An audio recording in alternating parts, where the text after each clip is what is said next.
Ya, saudara yang dikasih oleh Tuhan Yesus Kristus, di hari ini sungguh kita berbahagia dan kita selalu diberkati Tuhan.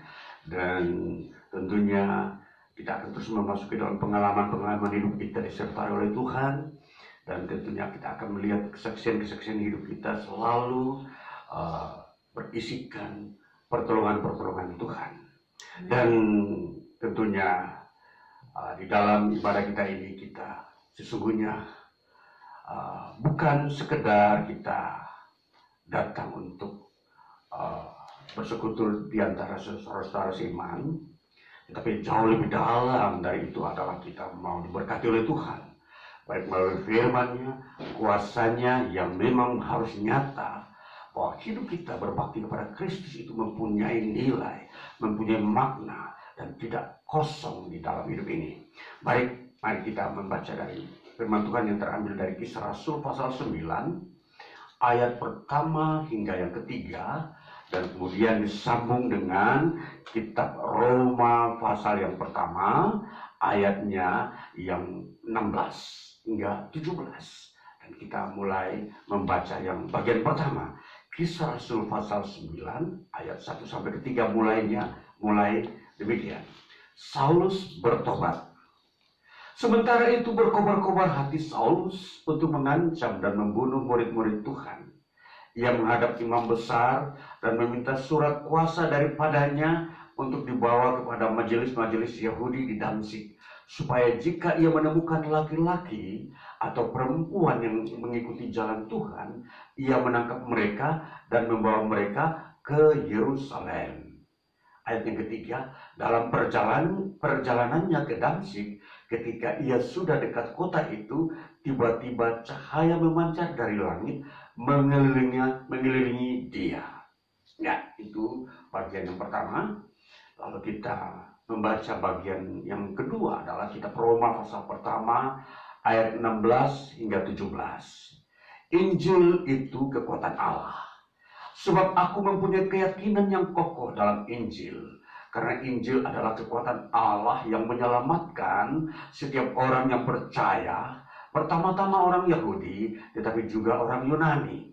Sebab di dalamnya nyata kebenaran Allah yang bertolak dari iman dan memimpin kepada iman. Seperti ada tertulis, orang benar akan hidup oleh iman.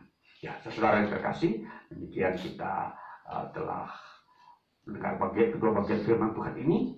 Baik, mari saudara yang terkasih, kita mau melihat apa maksud Tuhan di dalam bacaan kita di hari ini.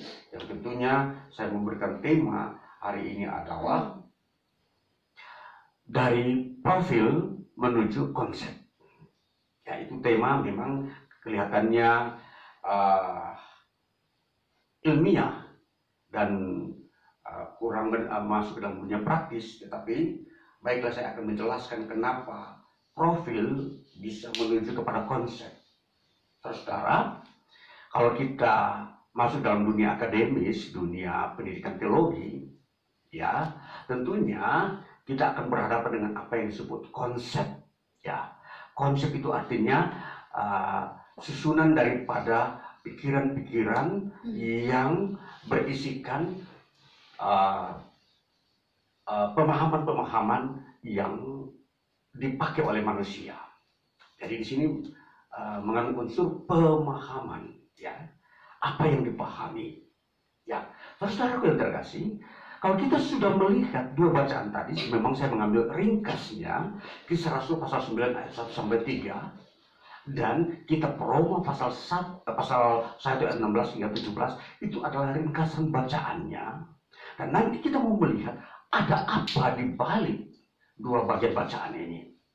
Yang pertama saya mau memperlihatkan kepada kita dulu bacaan dari Kisah Rasul pasal 9 ayat 1 sampai 3 ini adalah berisikan tentang profil atau keadaan diri yang menyangkut diri seseorang yang disebut di sini dikatakan sebagai seorang yang bernama Saulus.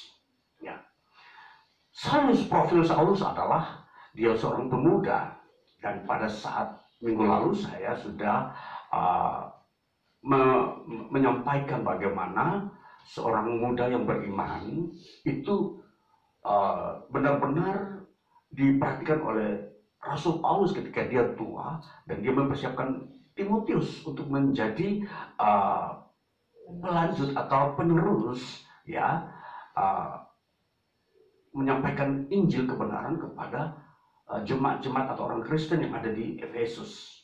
Nah, kali ini di sini saya mau kembali flashback kepada pribadi Saulus yang dia juga pernah muda. Inilah profilnya dia dalam Kisah Rasul pasal 9, bahwa Saulus yang dulunya bernama Saulus dan kemudian setelah menjadi rasul dia menjadi Paulus. Ini sesuatu yang berkesan bagi kehidupan iman Kristen. Saudara, Saulus seorang pemuda pada era di mana murid-murid Yesus Kristus memberitakan Injil, tepatnya antara pada tahun 30 Masehi sampai 33 Masehi di sini. Di sini Saulus ini dia masih menjadi seorang pemuda. Dan Saulus ini dikategori sebagai seorang yang cerdas. Dan Saulus ini juga dia seorang pemberani dan seorang yang tekun mempelajari agama Yahudi. Nah, ini tiga karakter atau tiga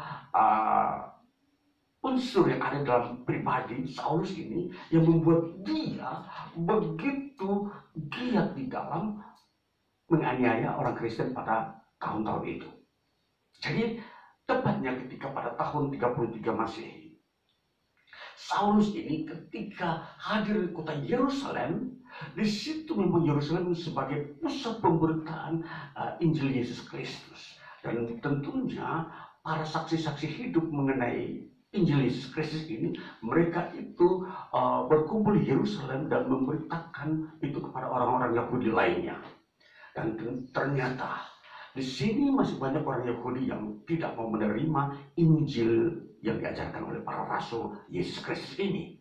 Dan tentunya alasannya kuat sekali, karena begitu bertentangan. Mereka harus meninggalkan Taurat dan menerima Yesus Kristus. Dan ini sesuatu yang sukar memang dikerjakan oleh orang Yahudi kecuali oleh kuasa Roh Kudus. Inilah kondisi yang sebenarnya terjadi antara Injil dan Taurat.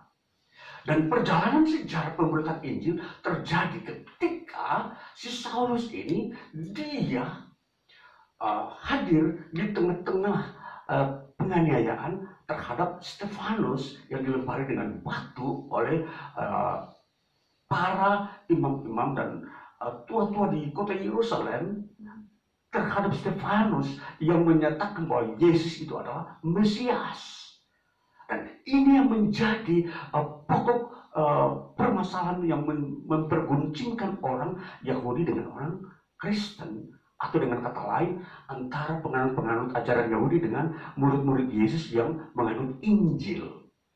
Dan disinilah Saulus mulai tampil. Dia seorang pemuda yang masih berusia 33 tahun, begitu energik dan begitu cerdas dan berani di dalam menganiaya orang-orang Kristen. Inilah profil Paulus. Jadi kita mau memperhatikan bagaimana profilnya seorang yang bernama Saulus ini berubah menjadi seorang yang memiliki konsep iman. Nanti perjalanannya saya akan sampaikan bahwa dari profil menuju konsep inilah dari satu sosok yang bernama Saulus. Jadi ada di dalam satu pribadi, yaitu seorang yang bernama Saulus ini, dari seorang yang profilnya begitu membenci Injil, berubah menjadi mencintai Injil dan membela Injil. Ini keunikan dan ini bukan karya manusia. Seseorang tidak bisa berubah secara drastis dalam waktu singkat kecuali karya Tuhan. Itulah sebabnya ketika perjalanan Paulus yang namanya sebelumnya Saulus ingin melakukan sebuah penganiayaan terhadap orang Kristen yang ada di kota Damsyik. Di dalam perjalanannya dari Yerusalem ke Damsyik, disitulah sebelum memasuki kota Damsyik, di perbatasan kota itu, disitulah Yesus Kristus menyatakan kemuliaannya melalui cahaya yang terangnya melampaui matahari, sehingga si Saulus ini yang gagah kuat ini harus tergeletak dan jatuh di lantai, tidak mampu bertahan melihat cahaya itu. Langsung di hari itu buta dan tidak bisa melihat. Dan disitulah Yesus berbicara kepada dia dari surga. Hai Saulus, mengapa engkau menganiaya aku? Dan Saulus bertanya, siapakah engkau Tuhan? Yesus berkata, akulah Yesus yang engkau aniaya. Lalu disinilah terjadi pertobatan. Saulus yang seorang jahat menjadi bertobat, dia berhadapan dengan Yesus secara langsung, di mana Yesus menyatakan bahwa engkau telah menganiaya Yesus. Dalam kondisi keilahian ini, maka disinilah Paulus atau Saulus ini dia berubah drastis dari pembenci Kristen menjadi pecinta Kristen di pintu gerbang Damsyik. Inilah profil daripada seorang Saulus. Nah, saudara-saudara yang terkasih, di dalam kita mau melihat bagaimana profil seorang yang bernama Saulus ini, dia setelah bertobat, dia beralih kepada seorang pemberita Injil yang semula menjadi seorang penganiaya orang Kristen. Justru dia menjadi pemberita Injil. Dan profil seorang Saulus ini kemudian dia menjadi seorang misionari. Dia memberitakan Injil, menjadi seorang yang pembawa misi Injil ke berbagai-bagai negara di luar Israel, kemudian sampai ke Eropa. Ya, itulah sebabnya Kitab Roma ini menjadi sebuah puncak karya daripada seorang yang tadinya pembenci Injil menjadi penulis Injil. Nah, bagaimana seorang yang tadinya benar-benar tidak berguna bagi Kristus bisa berubah berguna bagi Kristus dan kerajaannya? Disinilah kita mau melihat contoh yang paling konkret, yang begitu nyata bagi sejarah umat manusia, khususnya di dalam gereja. Jadi tidak ada yang mustahil bagi Tuhan di dalam merubah profil seseorang yang tidak berguna menjadi berguna. Dalam konteks sebagai anak muda di zaman ini, banyak anak muda tidak berguna bagi kerajaan Allah. Banyak anak muda yang hanya membaurkan dirinya dengan kondisi modern, yang hanya menghabiskan waktu dengan dunia ini dan tidak pernah membaur dengan kerajaan Allah. Itu tidak jauh berbeda. Walaupun kondisi anak muda sekarang ini bukanlah seorang profil yang mirip dengan Saulus pada waktu muda, pembenci Injil, penganiaya jemaat. Tetapi dalam situasi dan kondisinya tidak jauh berbeda. Ya, tidak berguna. Kalau kita melihat bagaimana seorang muda menghabiskan waktunya di luar gereja, atau tidak pernah terlibat membaca Alkitab atau kitab suci, tidak pernah memuji Tuhan, ini dia sebenarnya tampil sebagai profil yang tidak berguna bagi kerajaan Allah. Jadi memang sengaja saya tampilkan bagaimana profil seorang Saulus ini di dalam firman Tuhan yang tercatat dalam Kisah Rasul, memperlihatkan bahwa betapa sungguh seorang yang tidak berguna bisa menjadi berguna melalui proses pertobatan. Nah, jadi dalam kondisi seperti ini, sebelum kita berbicara jauh tentang generasi akan datang, bahwa setiap generasi, termasuk generasi muda, harus masuk di dalam pertobatan agar hidupmu berguna bagi kerajaan Allah. Selanjutnya, saudara-saudara, kita memperhatikan profil seorang Saulus ini yang telah berubah menjadi Paulus. Setelah dia menjadi seorang rasul yang ke-13 di antara murid-murid atau murid-murid Yesus yang 12 itu, maka di sini dikatakan Dia mempunyai prinsip hidup menjadi seorang yang beriman. Mari kita baca di dalam Kisah Rasul pasalnya yang ke-20 ayat 24. Kita baca dulu bagaimana prinsip hidup profil seorang yang bernama Saulus ini yang semula pembenci Injil menjadi seorang yang berprinsip di dalam Injil. Kisah Rasul pasal 20 ayatnya yang ke-24 bunyinya demikian.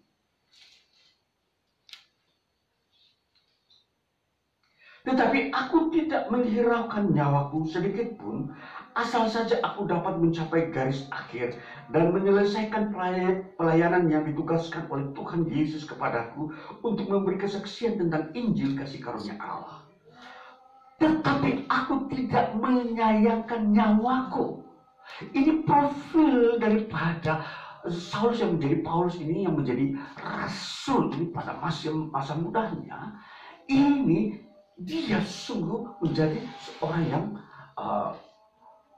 kuat, orang yang berdiri di garis depan di dalam memberitakan Injil. Kita mau melihat ini profilnya dia. Sungguh menakjubkan bagaimana dia bisa berubah begitu kuat dalam waktu yang singkat.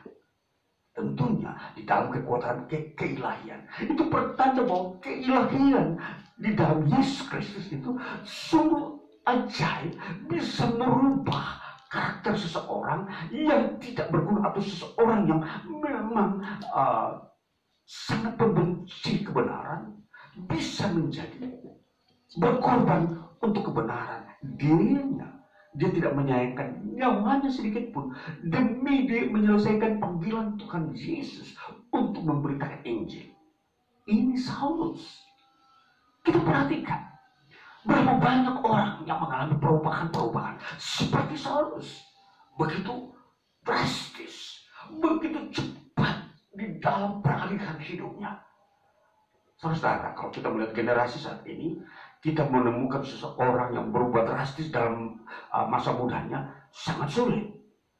Untuk melihat seorang yang berumur 30 tahun, dia yang katakanlah dia seorang yang tidak bisa beribadah atau tidak mau beribadah kepada Tuhan atau tidak pernah membaca Alkitab, bisa berubah drastis menjadi seseorang yang mengikuti studi teologi, yang tekun mempelajari Alkitab.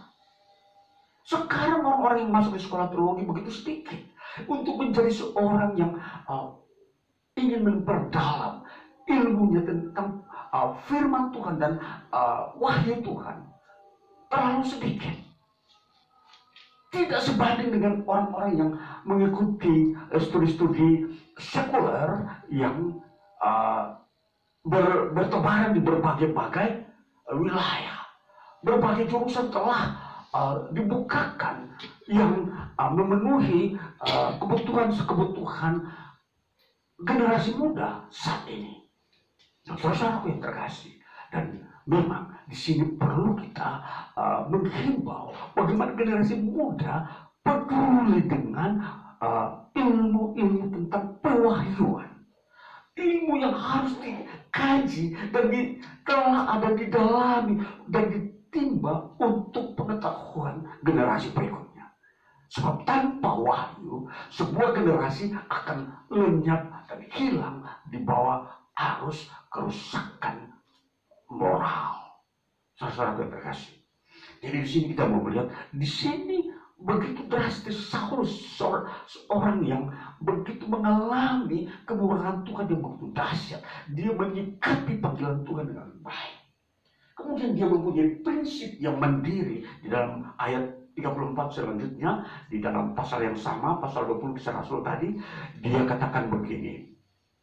Kamu sendiri tahu bahwa dengan tanganku sendiri aku telah bekerja untuk memenuhi keperluanku dan keperluan kawan-kawan seperjalananku. Dikatakan, dengan tanganku sendiri aku telah bekerja untuk memenuhi kebutuhan.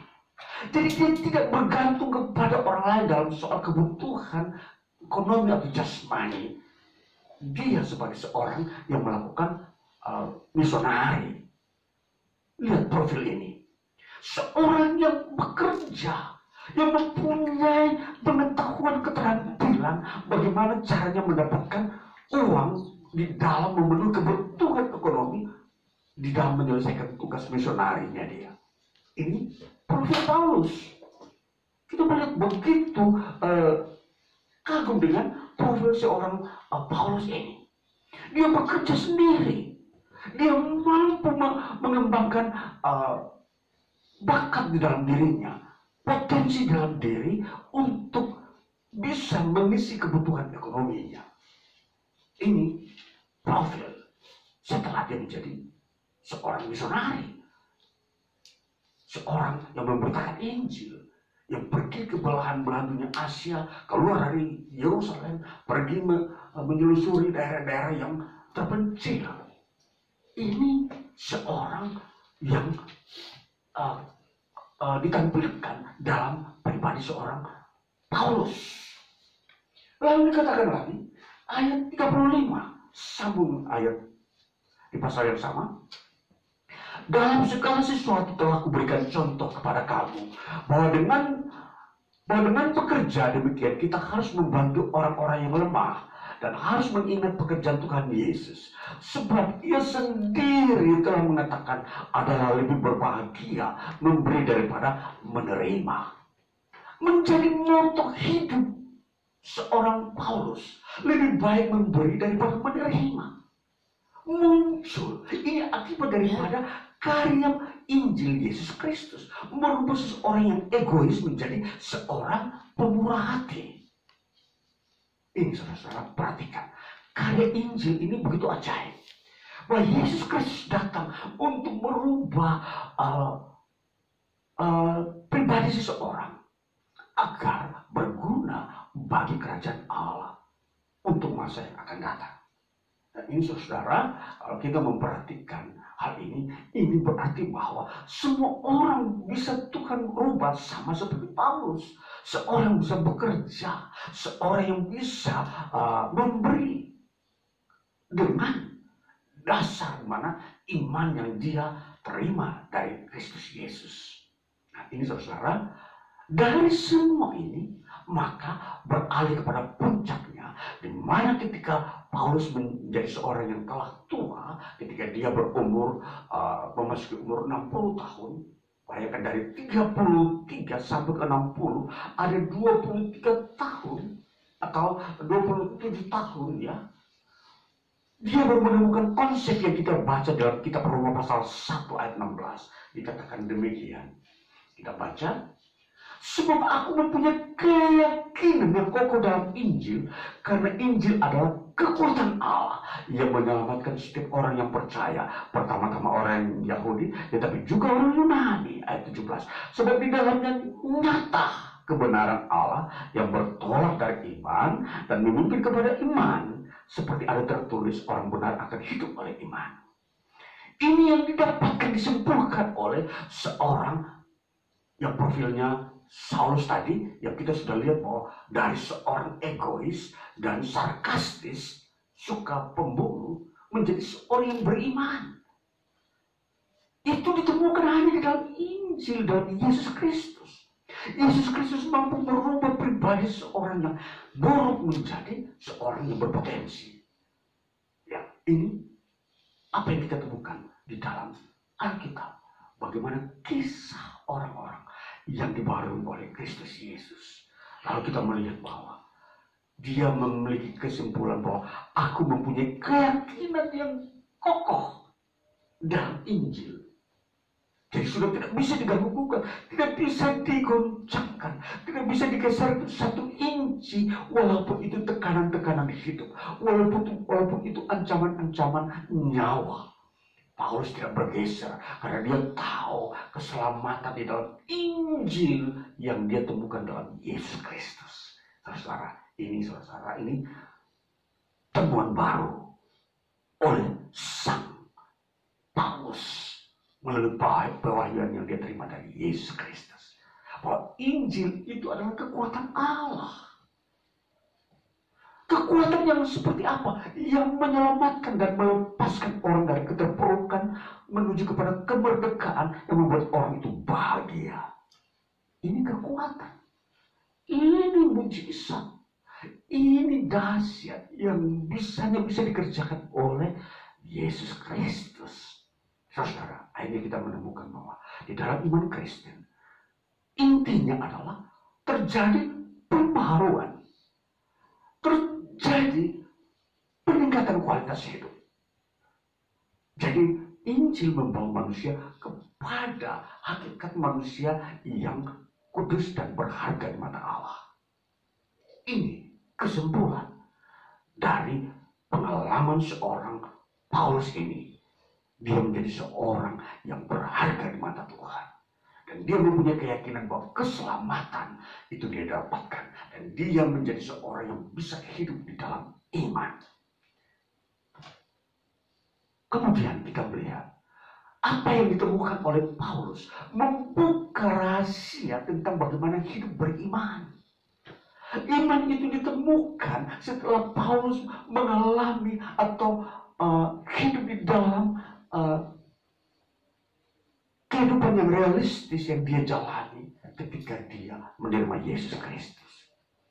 Dia melakukan kehendak Yesus Kristus. Ini yang dia temui, iman di dalam kenyataan yang dia jalani dalam hidupnya.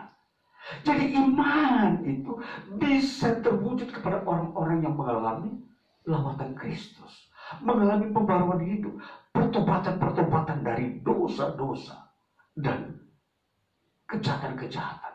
Ini bisa baru kita menemukan iman. Saudara, khusus generasi muda, saudara mungkin mengalami kesulitan memahami apa artinya iman.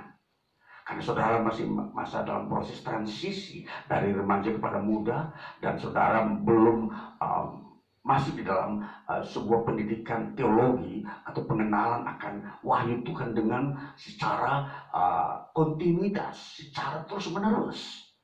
Dan di sini banyak terjadi kesenjangan dalam generasi muda, tidak paham makna iman di dalam diri mereka. Jadi di sini saya mau sampaikan bahwa iman itu tidak lepas dari pengalaman hidup. Hidup, kesaksian hidup. Ada orang yang bersaksi mengatakan bahwa dia ditolong Tuhan setelah mengalami berbagai goncangan, dilepaskan dari kesulitan, kesedihan, kepahitan kepada kebahagiaan. Ini pengalaman hidup. Memang kalau kita melihat iman dengan pengalaman hidup selalu berhubungan erat. Tidak bisa tidak. Kalau seorang mengalami kebahagiaan, mengalami keluar dari kesulitan atau keluar dari himpitan yang begitu kuat, itu sebenarnya perjalanan hidup iman orang tersebut di dalam mengikuti tuntunan Tuhan dalam hidupnya. Nah, ini bisa terjadi. Dan ini generasi-generasi orang beriman adalah orang-orang yang akan mengalami kesaksian hidup. Makanya di dalam kesimpulan di dalam Roma pasal 1 ayat 17 dikatakan begini. Orang benar akan hidup oleh iman. Nah, jadi kalau ini sudah menjadi sebuah status, orang benar akan hidup oleh iman. Nah, jadi bagaimana kita mau mengerti orang benar ini, itu tidak bisa terlepas daripada iman. Atau sebaliknya, orang yang sudah memiliki iman ini akan menuntun dia menjadi seseorang yang disebut benar di hadapan Allah. Nah, ini lahir dari sebuah profil seorang Saulus menjadi seorang penemu konsep tentang iman. Nah, kita temukan ini di dalam Injil Roma pasal 1 ayat 16. Ini sebuah konsep tentang iman, bahwa iman itu adalah kekuatan Allah yang ada di dalam Injil. Nah, jadi saudara, iman tidak bisa terlepas daripada Injil. Kalau saudara ingin beriman, saudara harus membaca Injil. Jadi kalau Injil ini tidak dibaca, tidak diterima, saudara tidak mempunyai iman. Itulah sebuah kesaksian nyata atau kesimpulan nyata daripada seorang yang bernama Paulus. Dia mengalami pembaruan dan dia mengikuti Yesus, mengikuti Injilnya, sehingga dia bisa masuk ke dalam lingkungan orang beriman. Ini saudara, ini kita mau melihat bagaimana iman itu terwujud. Iman itu tidak bisa terwujud ketika seseorang baru dilahirkan. Seseorang ketika baru dilahirkan tidak dikategori sebagai orang beriman. Ketika seseorang belum mengalami perjalanan pertolongan Tuhan, pertemuan dengan Tuhan, dia belum disebut orang beriman. Seseorang belum mengalami sebuah goncangan-goncangan, dia belum disebut orang beriman. Karena iman itu akan diperlihatkan atau dirasakan ketika ada goncangan, lalu dia kuat, dia tetap bertahan, dia tetap percaya bahwa Tuhan menolong dia. Nah, ini baru menemukan iman. Dia mengerti itu iman. Jadi anak muda, kalau engkau baru memasuki era di mana mau memasuki dunia pengalaman, maka di sini engkau akan baru mau belajar tentang iman. Itulah sebabnya saya sampaikan, tekunlah membaca kitab suci. Belajar terus menerus. Jangan tinggalkan waktu-waktu membaca Alkitab. Karena di sini engkau akan menemukan bagaimana tetap kuat dalam iman ketika ada goncangan di dunia ini. Nah, itulah sebabnya di dalam profil seorang Paulus ini kita belajar dari dia. Dia bagaimana mengalami pertolongan Tuhan. Bahkan di dalam kehidupannya dia diselimuti dengan penyertaan-penyertaan Tuhan dan kebenaran-kebenaran Tuhan, wahyu Tuhan dibukakan melalui dia. Karena begitu kuatnya dia di dalam imannya kepada Yesus Kristus. Dan kemudian kita melihat bahwa dunia ini sampai hari ini, dunia kekristenan itu lahir daripada karya-karya perjuangan seorang yang bernama Paulus ini. Saudara dan saya tidak akan mungkin mendengar Injil dan menjadi Kristen kalau bukan dari seorang bernama Paulus ini. Ini begitu bersejarah. Namanya dia juga dikenang di dalam seluruh perjalanan sejarah iman Kristen di dunia ini. Sang Paulus, profil yang menakjubkan, yang memang kalau ditelusuri dia manusia yang agak aneh di dalam masa pertumbuhannya. Dan di sini Tuhan melakukan tanda-tanda keajaiban di dalam dirinya. Saudara, di dalam menyimpulkan semua ini, kita mau melihat bahwa iman kita ini tidak bisa kita lepaskan daripada Injil. Sebagaimana teladan yang disediakan atau ditampilkan oleh Paulus ini. Dia tidak pernah sedikit pun keluar dari Injil. Dia tetap berpegang kepada ajaran Kristus. Dia tidak mau mengawinkan ajaran Kristus dengan budaya-budaya dan kepercayaan-kepercayaan kuno yang tidak berasal dari Injil. Ini kekuatan yang begitu kuat di dalam pribadi seorang bernama Paulus. Kita membangun iman kita. Kita mau membutuhkan seorang teladan. Siapakah? Yaitu Paulus. Dia seorang yang betul-betul kita harus teladani. Baca pribadinya dia. Kita buka bagaimana profil Paulus. Dan memang hanya terdapat dalam kisah Rasul yang kita sudah baca ini. Di situ terbuka. Dan di dalam surat-surat yang dia tulis, dia juga membukakan dirinya bahwa dia juga seorang yang bertahan menderita. Yang dia terima selama dia menjadi seorang misionari. Ini kekuatan yang dimiliki oleh seorang Paulus. Dan akhirnya saudara-saudara, dalam kesempatan ini, kesimpulan dari firman Tuhan ini adalah kita mau dituntun untuk menjadi seorang yang beriman sampai selesai mengakhiri tugas pelayanan, menjadi seorang yang beriman sampai akhir hidup, sama seperti Paulus ini. Dan biarlah kita hidup di dalam iman. Setiap pergantian tahun, pergantian zaman, iman tetap terus ada di dalam diri kita.